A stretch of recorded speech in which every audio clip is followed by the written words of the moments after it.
This is the Impressions Exchange Podcast. Where all topics impacting the graphic imaging and printing industry are addressed via in-depth news coverage, analysis, and timely interviews. Hi, I'm Denise Gustafson, Editorial Director for Printing United Alliance, and the guest host for the special Printing Impressions podcast series in celebration of Women's History Month, highlighting women in the printing industry. During this series, I'll have the opportunity to talk with women from all segments of the industry about their experiences and their journey as a woman in the industry. So today it's my pleasure to welcome Tashina Peplinski. She's president of Graphic Edge Printing and Packaging. So Tashina, welcome. Hi. To get us started, can you tell me a little bit about your role currently that you have at Graphic Edge Printing and Packaging? Yes, so I'm president of the company. We're not a big company. We have 17 employees. I've been working for Graphic Edge for 23 years. And in September, the owner was getting ready to retire and I took over for him. It's been a whirlwind couple of months here, but it's been a lot of fun. I can only imagine. Yeah, prior to that, I'd been operating essentially as like a kind of plant manager, production manager, wearing a lot of different hats throughout the company. But it was a good transition, and it's been a hectic couple of months, but it's been a lot of fun and it's been going really well. So what made you decide to take that next step to really take over? I mean, yes, you were running. What made you say, yes, this is it. This is what I want to do. I want to take on this company. It was definitely never a goal that I set out for, that's for sure. The owner had approached me quite a few years ago and said that he was starting to plan his exit strategy and wanted to know if I would be interested. His other options were basically just putting the company up for sale or selling it to another print shop or selling it to a holdings company, which I didn't really like the idea of. I've known a number of print shops that have gone through that, and it never generally ends well for the employees, especially when it's a smaller company. So I talked with my husband and took quite a few years and some ups and downs, but decided that that was probably going to be the best route to continue the culture and the company that I worked for so long. So it was quite a process. I can only imagine. I mean, it's really good that the previous owner really had a plan in place, and was starting to think about it well before he was ready to just leave. Because I think, at least what I've noticed is a lot of people don't really think about that until it's like right upon them. And then it's like, well, what do I do now? I want to retire in 6 months. What now? Like I said, it was quite a process. There were some ups and downs. It's been going really well. Him and his wife have been staying on. They're going to be on for a little bit, just kind of helping with the transition. And while I knew a lot about operations of the company, the higher level business management and things I have a lot to learn in that area. So I started taking some management classes and some business classes and things a couple of years ago, but having him still around to help has been really, really helpful. And I've had really good support from the employees, which was one of the slightly nerve-wracking things because the owner wanted to keep it pretty hush-hush until we announced it as final. So nobody knew, and I was a little nervous on how the reaction would be. People that you've worked side by side with for 20 some odd years, and now all of a sudden you're their boss. Yeah, so it was a little scary, but it was actually unanimous support from everybody. It's all been going really good. So I was very, very pleased with that. That's phenomenal. So I guess you can say that he was probably one of your biggest mentors through this whole transition. Yes, definitely. And over the years, I've learned a lot about management and sales, estimating, everything to do with running the company. Sometimes it's what to do, sometimes it's what not to do, but we learn together and make mistakes together and grow together. So it's been a really good relationship. So I have to ask, how'd you get started in this crazy business? I come from a family that was always big into reading. Ink on paper has been a big part of my life for as long as I can remember. But when I was about 10, my brother came home with a notepad that he'd printed at school. He was in high school and he'd done the printing class. And I thought that was just the most amazing thing that he had actually printed his own notepad. I just was obsessed with how cool that was. So I very anxiously waited until I got into high school and could get into the print program take the graphics classes and the photography and all of that and learn about printing. Went through all of those. And at the end of my junior year, the teacher looked at me and went, so there's this co-op program. I'd never heard of it. I said, okay. He said, and part of that is we have a couple students that run our district in-house print shop. Okay, that's cool. He goes, you're doing that next year. It's like, oh, okay, I Okay. guess I am. So my senior year, I from an hour before school started through first period, myself and another classmate, we were the in-house printers for our little school district. And this was old school technology. This was late 90s and it was high school. So, we're definitely not top of the line. So I was doing blue line paste ups and shooting and stripping and developing my own negatives. We had a little one color AB Dick press. We did poly plates. We were doing typesetting in a page maker on a gray screen Mac. I mean, it was everything. We did the binder, we did everything from front to back. And so I graduated and they called it graphics. So that's what I thought graphics was. And I applied for a graphics job thinking I'm all cool when I was 18 and went, oh, I have no idea what I'm doing as I'm sitting in this interview. But impressed them and I started working for this company part-time and nights, and then I shifted to full-time fairly quickly, and then I started working part-time for their printer, which was Graphic Edge. And fairly quickly I ended up working full-time for Graphic Edge because he needed somebody who could run a press and kind of sort of knew what they were doing on a computer. So Which you did. which I did. So I spent about 35 hours a week running a press and 5 hours a week typesetting business cards and letterhead. And we were a 2-color shop at the time. And as Dale needed to grow, needed new things for the company, he assigned me to go learn it. So I learned color management and I learned networking and web development and MIS systems and estimating systems and just everything. So as the company grew, I grew with it.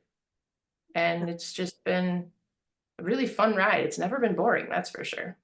I can only imagine. That is an absolutely amazing story. Well, Because thank you. I can relate. I mean, I in junior high we had a shop class. I learned how to print on a one color, set my own type and whatever. It was really, really cool. But I'm like, oh, I'm going to go into the writing side. So I did journalism, but it still yanked me back in when I eventually, became a journalist, and now I'm in the printing industry as a journalist. So I think it's really, really interesting that for you that was your first inspiration was your brother coming home with that notepad, and really something that I think we're missing in certain instances, because I don't know how many of those classes are still being offered today. The one I took is gone. I think that whole department, actually, the whole entire tech ed department in the high school I went to is gone. Hmm. It's very sad. It is very sad because we need young blood. We do. For you, you came up that way. Was that the best way to get people in? What are ways that you think that we can get more people, younger people into the industry? Honestly, I really do think that's the best way because you get them interested in it, fascinated with it. I've been extremely fortunate because I pretty much kind of fell into where I'm at through a chain of events.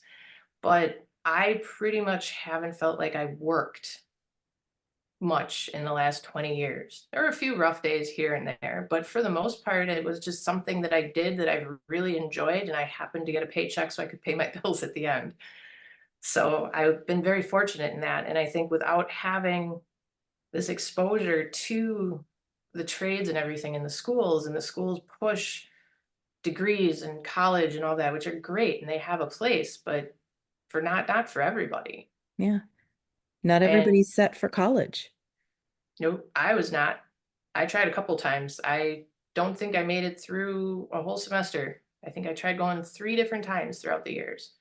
And I just not designed for sitting in a classroom and doing all of that, but I can learn anything I want to when I put my hands on it.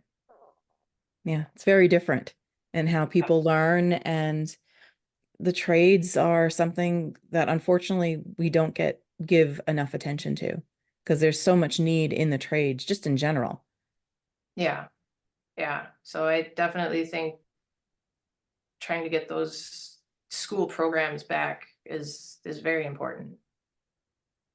So now, obviously, you've seen a lot in your years as you've come up through the company. And the printing industry tends to be a little bit more male dominated. There's tends to be more males in it. I'm sure that's something you've recognized over the years. Oh, yes.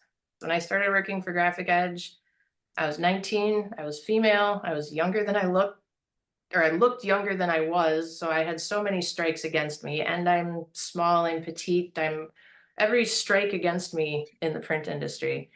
And my biggest challenge was just being taken seriously.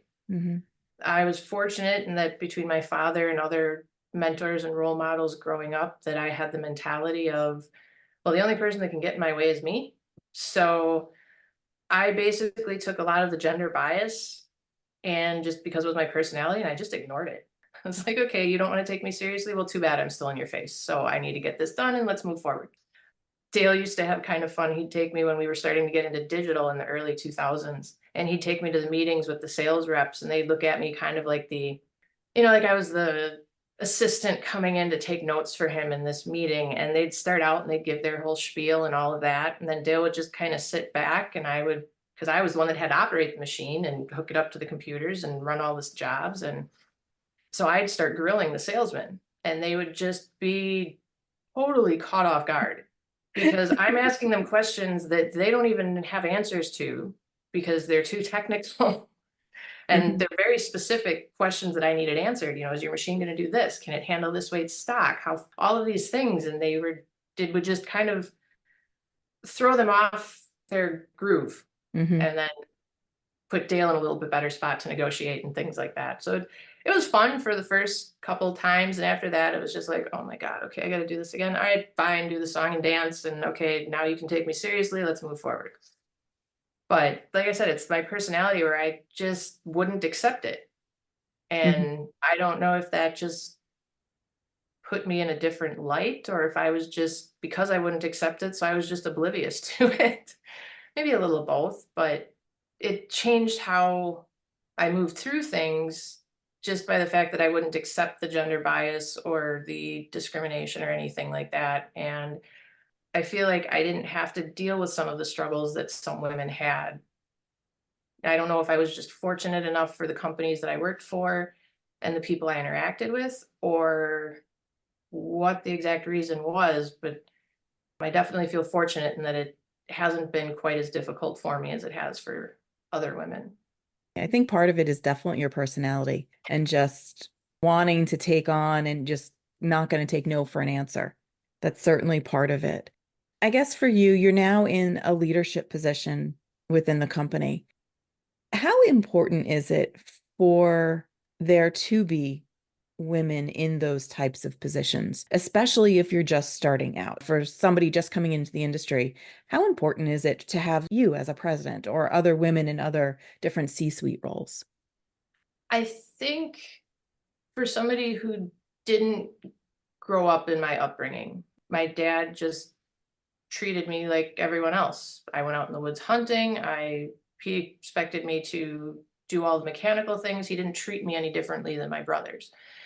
But I know that's not the case for a lot of people.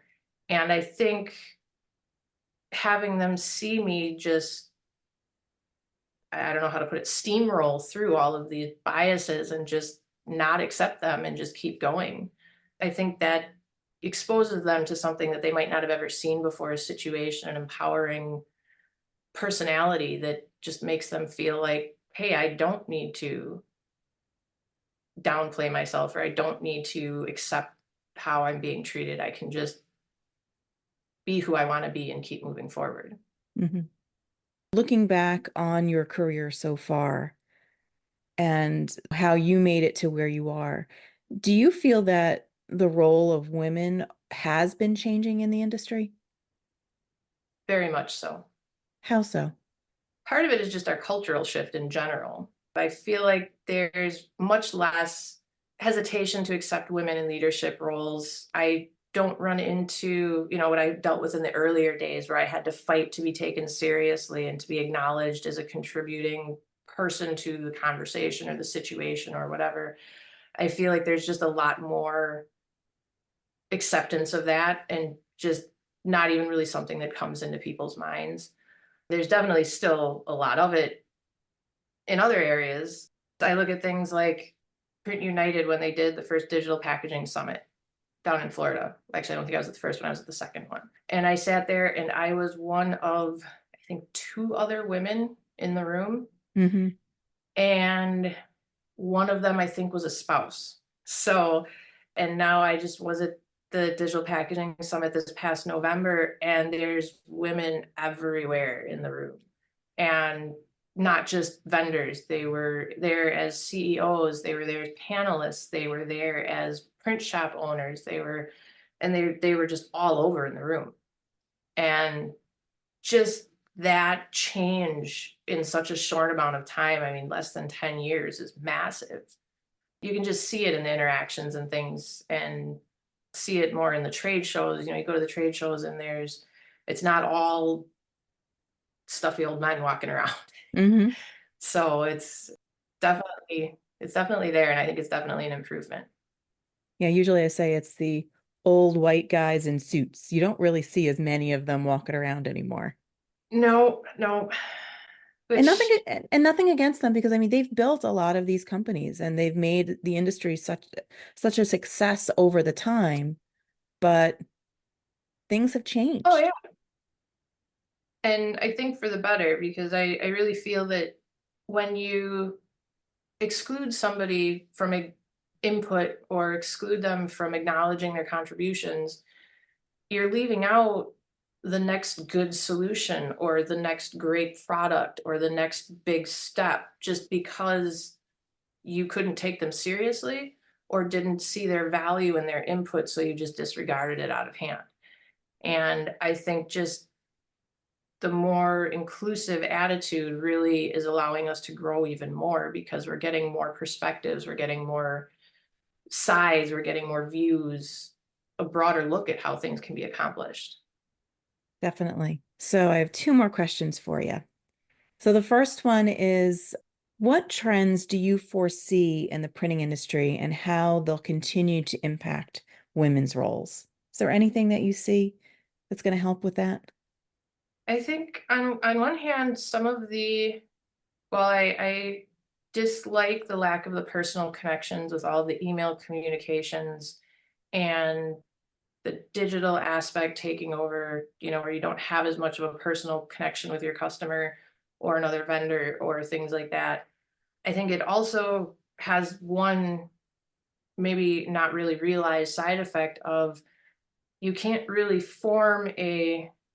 can't form the personal connection, which is definitely a downside, but you can't make a decision on things out of a bias of looking at them and seeing a woman, or looking at them and seeing a young person or an older person, or you're just communicating through email. Mhm. And while that has its own ups and downs, it definitely has the benefit of you can't form opinions based on personal bias quite as easily. Based on how someone looks or acts, Yeah, all you can go on is the words that you see on that email page and on that yeah, which screen. there are definitely downsides, no question, but Yep. and they can't beat the personal connection. But there's definitely a shift in that. I don't know if it's really a technology shift or anything, but like I said, the cultural shift Hmm. is just big. Being more inclusive just generally. Yeah. So my last question is one that I always have fun asking, is knowing what you know now based on, your experiences in the printing industry, what advice would you give yourself if you were just starting out?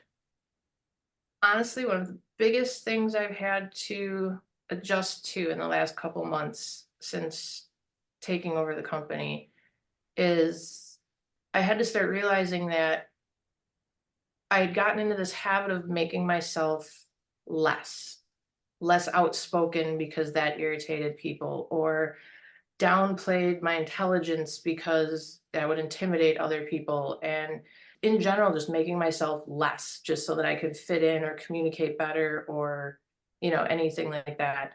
And I've been realizing now as the owner that not only is that not a helpful habit, but I actually, in order to really take this forward and to be able to be the best owner I can be, that I need to be every single molecule of smart, of outspoken, of outgoing, of me, just be me completely. And I think what I would tell myself is to do that sooner. That I think would be my biggest piece of advice is don't be less to fit in. And that's good advice, no matter who you are. Yeah, definitely. It's definitely been what I've been trying to wrap my head around the last couple months. And it has caused some upsets in some of my relationships with people because they had this level of me that they were used to seeing. And now that I kind of threw out those restrictions and was just fully me, they're like, whoa, we don't, I don't know that I like this. I don't like you being this dominant person or this take charge, or I think to some degree the letting loose my full intelligence, they don't really believe it exactly, just things like that. And if I could have started learning that sooner, I think I could probably have been even further ahead by now. Not saying I have any regrets, but it definitely would be something that could have improved. But then you would have just been you and you would have been in your own skin, and it would have just been no need for you to figure out how to fit in. But Yeah. that's a whole different story in and of itself.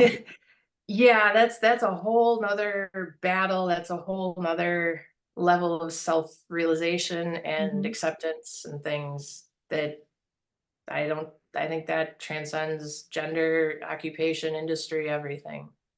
Indeed, it does. And it's something that people come to when they're ready in a way as Yeah, well. yeah, definitely. Well, after that really, really profound last piece, I really do appreciate that. But I want to say thank you. Thank you for spending that time. Thank you for sharing a little bit of yourself with us and with me. I really do appreciate it.